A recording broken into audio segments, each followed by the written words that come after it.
Ooh, that looks tasty.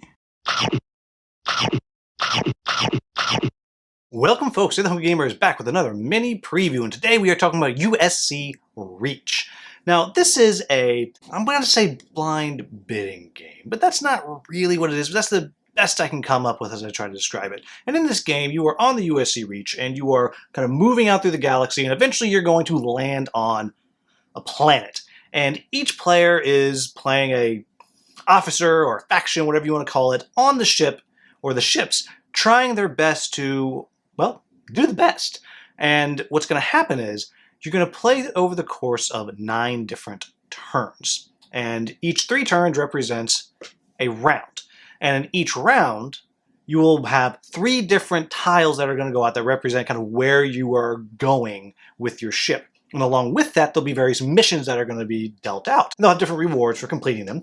But the core of what's going to happen is you're going to, behind a screen, you're going to draw out your 5 cards, and each of these cards is going to be slotted for one of the different departments on the ship.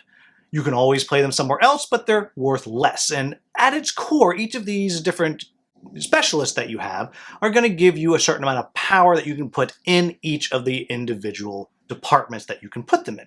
And again, as I said, they can be less effective, but go somewhere else. And on your turn, you're going to draw 5 of these cards, and you're going to place them where you want. Then everyone's going to remove their screens, and in player order, you're going to get to take a stab at the various missions that are out on the board. And the missions are very simple. It will say, have this much power in this department, this much power in this department. If you do that, you can take it. Nice and simple.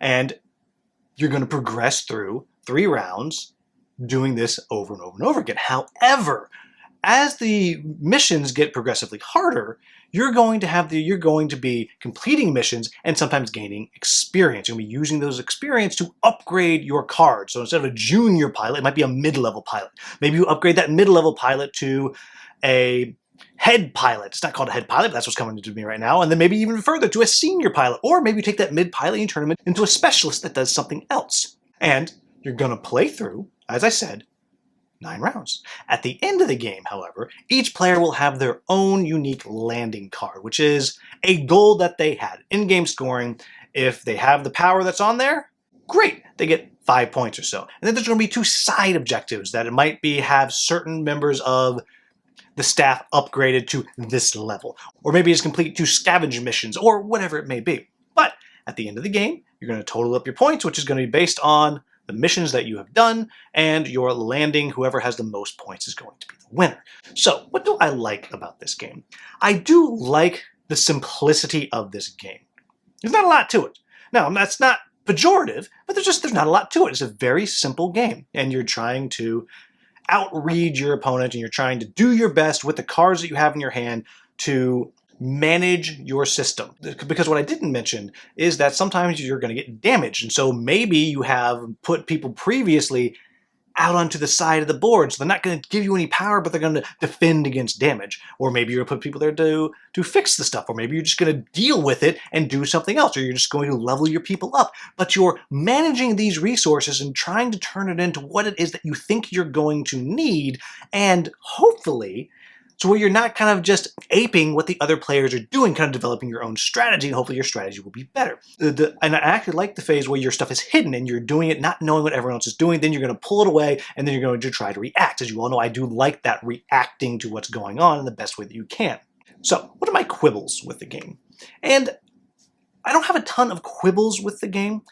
The first one is, as I said, that it's not a lot to this game. It is not a very deep game. It's not a very heavy game. It's pretty easy to understand. It's easy to figure out how to play. And I wouldn't say it's easy to master, but it's not particularly hard to master. But in some ways, that's a good thing, because that means everyone's going to get there quickly, and then you're going to be having like really intense games. So I do think that's a bonus. But again, it's not the deepest and heaviest of games. Then the next thing that I'll say is, while I like the player screens and the player boards, I really wish there was 2 different things. I like being able to put my cards on the board, but you can't do that because you have to have it up there to block what you're doing. And so then you just kind of lay it down, and then you just have this board just laying down. And I wish there was a little screen and a little board that I could just put the cards on top of. That would just make me happy.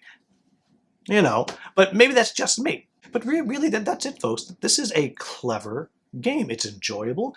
It's, like I said, it's quick. I think this will be one that'll be very fun to take to conventions. I could totally see playing this at kind of the late night at the convention. You're sitting there like, oh, okay, we want to play something. What do we want to do? Ah, gosh, we don't want to play just one or something like that. We want something a little more meat on its bones. We don't want something super heavy. And I think this is where this will kind of just slide right in and be a very cool, clever game to play. And I think the way you're managing those resources, and by that I mean managing the staff and upgrading them or not upgrading them, where you're going to put them out, I think that is where the game's going to shine for a lot of people, is you're figuring out what you want to do there and then trying to play the other people around the table. And so if that is something that sounds exciting to you or interesting to you, then this is a game that you're going to want to check out.